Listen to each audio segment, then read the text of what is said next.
أي بادجت في الدنيا هي ببساطة خطة مالية بتتحط علشان تقدر وتخطط للي هيحصل في المستقبل. الفكرة كلها في إنك بتعمل استيميشن مبني على بيانات وأرقام أو حتى توقعات شخصية، وده علشان تعرف إزاي تصرف فلوسك وإزاي تدير مواردك. طيب الكلام ده معناه إيه؟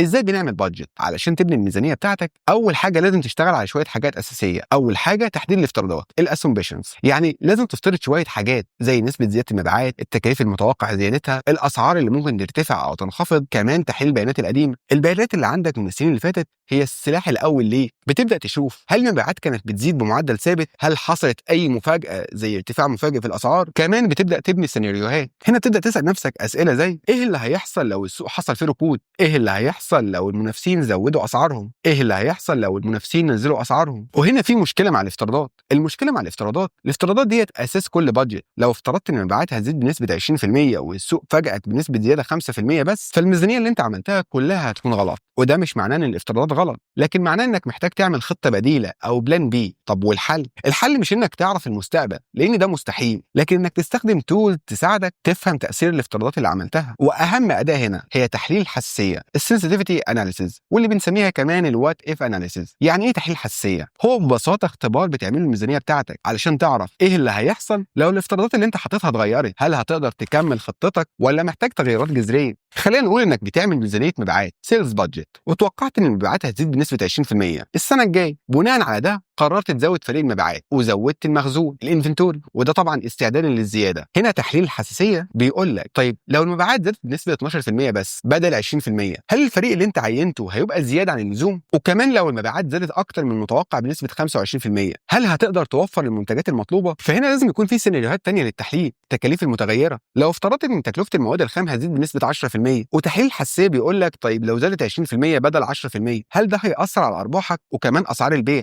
لو افترضت انك هتبيع المنتج ب 100 جنيه، وتحليل الحساسيه ممكن يقول لك طيب لو اضطريت انك تنزل السعر ل 90 جنيه علشان تنافس، هل ده هيأثر على الربح الكلي وكمان في تغيير السوق؟ لو السوق بتاعك في منطقه معينه قرر يقلل الطلب فيها، ايه البدائل اللي هتقدمها؟ فتحليل الحساسيه هنا بيساعدك تشوف تأثير كل اوبشن. ففايده تحليل الحساسيه اول حاجه تحديد المخاطر، بيخليك دايما مستعد للأسوأ. كمان اختبار القرارات، هل القرارات اللي انت اخدتها مبنيه على افتراضات واقعيه؟ وكمان تحسين الخطط البديله لبلان بي، دايما بيخليك جاهز بخطه بديله او لو اي حاجه ما مشيتش زي ما انت متوقع. واللي انا عايز اقوله لك ان الشركات الناجحه هي اللي بتبني الخطط الماليه بتاعتها بناء على فهم عميق لتاثير التغيرات في السوق. وتحليل الحساسيه هو مش بس اداه للتخطيط المالي، لكنه طريقه لاداره المخاطر وكمان تعزيز الثقه في القرارات. في النهايه لازم نفهم ان الميزانيه هي مش مجرد ارقام بنحطها وخلاص، دي خطه شامله بتساعدنا نتوقع المستقبل ونتعامل معاه. لكن زي ما قلنا الافتراضات ممكن تصيب او ممكن تخيب، وهنا بيجي دور الادوات زي تحليل الحساسيه، السنسيتيفيتي اناليسيس او الوات اف اناليسيس، واللي بتخلينا نختبر السيناريوهات المختلفه ونتاكد اننا ماشيين على الطريق المظبوط، او على الاقل نبقى جاهزين لو الامور ما مشيتش زي ما احنا كنا متوقعين او زي ما كنا مخططين. فدايما خلي عندك خطه بديله، واعرف ان النجاح مش في انك ما تغلطش، النجاح هو انك تبقى مستعد تتعلم من اي موقف وتعدل مسارك في الوقت المناسب. وزي ما بيقول المثل، التخطيط هو نص الطريق، لكن المراجعه المستمره هي اللي بتوصلك للهدف بتاعك.